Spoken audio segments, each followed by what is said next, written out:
Thank you very much. And I thought I'd begin and tell you a story about my grandson who disrupted my thinking about something quite dramatically. My thinking about bananas. We were having afternoon tea, and I said to him, well, I know you don't like bananas, do you? And he said, of course I like bananas. Yes, I really do like bananas. I just don't eat them. And what that forced me to think about was how you can like bananas without eating them. This was a novel thought for me. So I think disruptive thinking, disruptive innovation is a wonderful thing. And I want to talk to you today about disrupting the global financial system, my favorite subject. And today is a really important date on which to do so. This is the day of the Paradise Papers, when it's become known that billions of dollars are siphoned away every year into tax havens, far away from our oversight, from the oversight of regulatory democracy.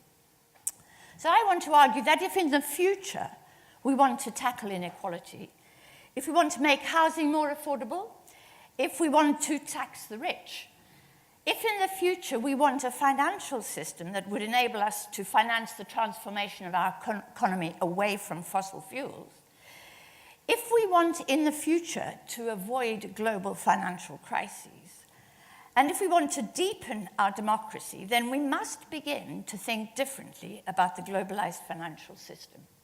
And we must begin to think differently about our own power to transform that system.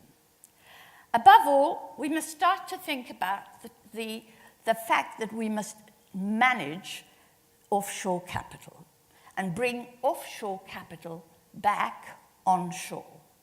We must manage the current anarchic and often illicit flows of capital around the globe, because, as Professor Skidelsky has argued, capital mobility has, amongst other flaws, a tolerance for criminality. We must manage those who would move their capital beyond the reach of democratically designed taxation systems, beyond the reach of regulatory democracy. Today, with the launch of Paradise Papers, this gives us a new urgency to the need for us to think differently about the whole global economic system, about the financial architecture. We don't think about the financial system as being based on an architecture, but it is. It is based on an architecture, albeit one that is quite anarchic. And of course, it means we have to think about the very nature of money. So we need to innovate, design, and build a new international financial architecture. Now, those who oppose the need for the current international architecture to be transformed and restructured, they will argue that it's impossible, that we can't do it, we can't disrupt the current system without a great cost to ourselves, we cannot transform it into a system that will stabilize the global economy and reduce inequality. They will argue, and many of us will agree, that nothing can be done. Instead, they will argue we should all just lie back and prepare for the next crisis of a globally interconnected system. That with modern technology, they'll say, it is impossible to change, never mind transform the system. But that is what was said about the global financial architecture back in the 1920s and the 1930s, when we had the gold standard. When in 1931, Britain unilaterally abandoned the system and came off the gold standard, when in 1933, President Roosevelt told a cabal of international bankers that the US would not be represented at a conference they had convened for the restoration of the gold standard, everyone gasped in shock and horror. We didn't know we could do that, they said. We didn't know Britain could come off the gold standard. But we could, and we did. So we must take heart from that. We must learn that the very first task that we face is the task of abandoning defeatism. Defeatism is widespread. It's an acceptance. It's a feeling that there's just nothing that can be done. But that is not true. So our first task is to persuade ourselves not to be defeatist about this, to abandon the delusion that nothing is possible. The second task, of course, is to educate ourselves both about economics and about the international financial architecture. Our current system of globalized footloose capital.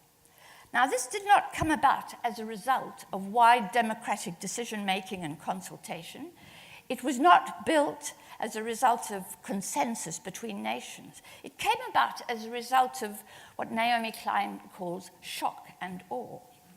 When in 1971, Richard Nixon, late on a Sunday night after a cowboy series had ended, announced on American television, and without consulting his partners around the rest of the world or the international financial, the IMF, the International Monetary Fund, International IMF, without consulting any of these big institutions, he simply announced that the United States was going to dismantle the Bretton Woods system that had been put together so carefully by a group of economists representing countries around the world at Bretton Woods in 1945. He was just going to break it up, just like that. And he did do that unilaterally. Just overnight, the system was blown up. There was nothing in its place. The IMF was tasked with coming up with a substitute, but it never managed to do so.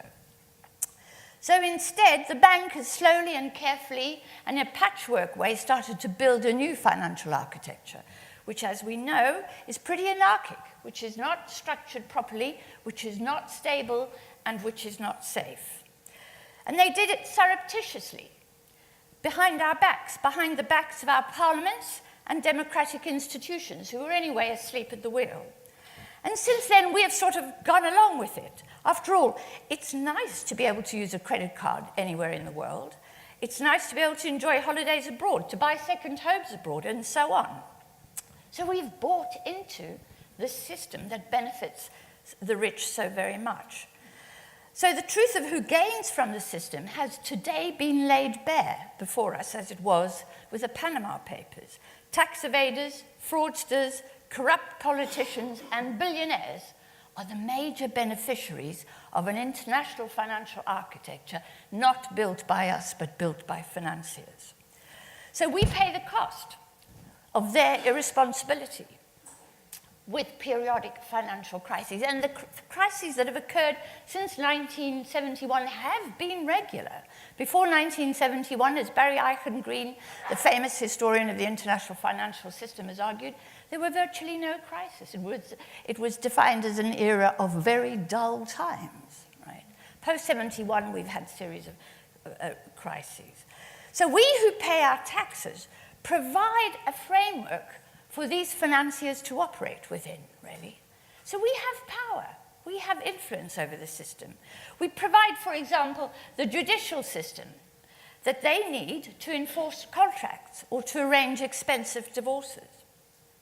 Our taxes finance and provide the safe, clean streets that they like to walk in, or streets like Oxford Street, in which they like to shop. Our taxes provide a criminal justice system that keeps them safe in their beds at night. And I've lived in countries where you don't feel safe in your bed at night, and it is a great asset. We provide the public sanitation system that ensures clean water and good health.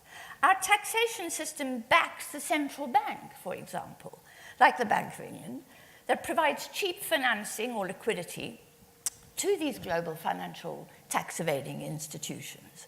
Cheap money, low interest rates, and masses of liquidity in the form of QE. But it can only do that, and indeed in a currency, sterling, which is relatively stable, thanks to our taxation system, thanks to the fact that Britain has 31 million taxpayers that pay their taxes regularly. So we provide these valuable resources and assets to rich oligarchs, to tax evaders, and to big corporations like Amazon, Starbucks, Facebook, Uber, and Airbnb, without expecting them to reciprocate. We've got to start thinking differently about our relationships to these big global financial and non-financial corporations and to incredibly wealthy individuals. We've got to start understanding our power. The fact that we as taxpayers have what the financiers call leverage. our power to prop up the systems upon which they depend for their affluence.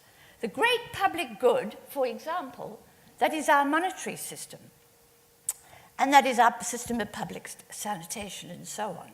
Without such taxpayer backing, none of those institutions could function. They couldn't deal in currencies like the sterling or the dollar. They couldn't deal in sovereign debt, our own sovereign debt, and use sovereign debt as collateral for the creation of new money in the shadow banking system, right? That's our sovereign debt, and it's the fact that we are reliable in repaying our sovereign debts that gives that collateral so much value, which enables the shadow banking system to create even new money and do that beyond the oversight of a regulatory democracy. So my simple point to you tonight is that we've got to think differently about our international financial system, and we have, above all, to think differently about our own taxpayer power and leverage. Thank you very much.